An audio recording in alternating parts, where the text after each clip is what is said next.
તો બાવળા તાલુકામાં આવેલી ખાનગી કંપનીનું પાણી બહાર કાઢતા હોવાનો વિડીયો સામે આવ્યો છે।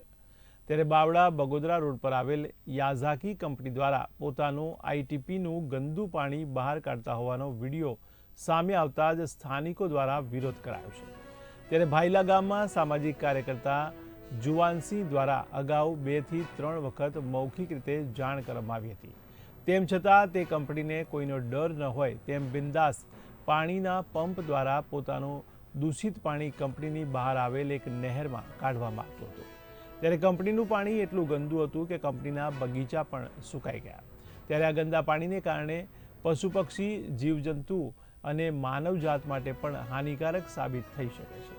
ત્યારે કંપની દ્વારા છોડવામાં આવતું આ ગંદુ પાણી ખેતરમાં જવાથી ખેડૂતોને ભારે નુકસાનનો સામનો કરવો પડે તેમ લાગી રહ્યું છે।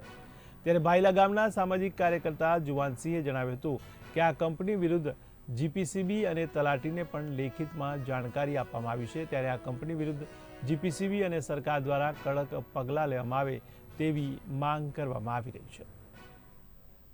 અમારી ગામની પંચાયતના સીમાડામાં આવેલી રાજલક્ષ્મી એસ્ટેટની અંદર આવેલી યાઝાકી નામની કંપની એનું ઈટીપી પ્લાન્ટનું પાણી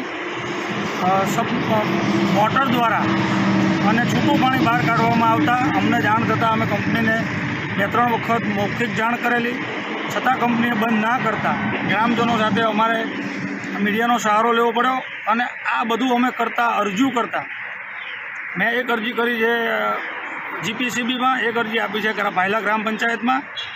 આ બધી જાણ કરતાં અમારા ગામના જે એમ્પ્લોય છે કે જે અંદર નોકરી કરતા હોય એમને આ લોકો ટાર્ગેટ કરી અને કાઢી મૂકવાની ફિરાક કરી અને ગામ ઉપર પ્રેશર બનાવી અને એમનું જે છે એ સીધું કરવા માંગે છે।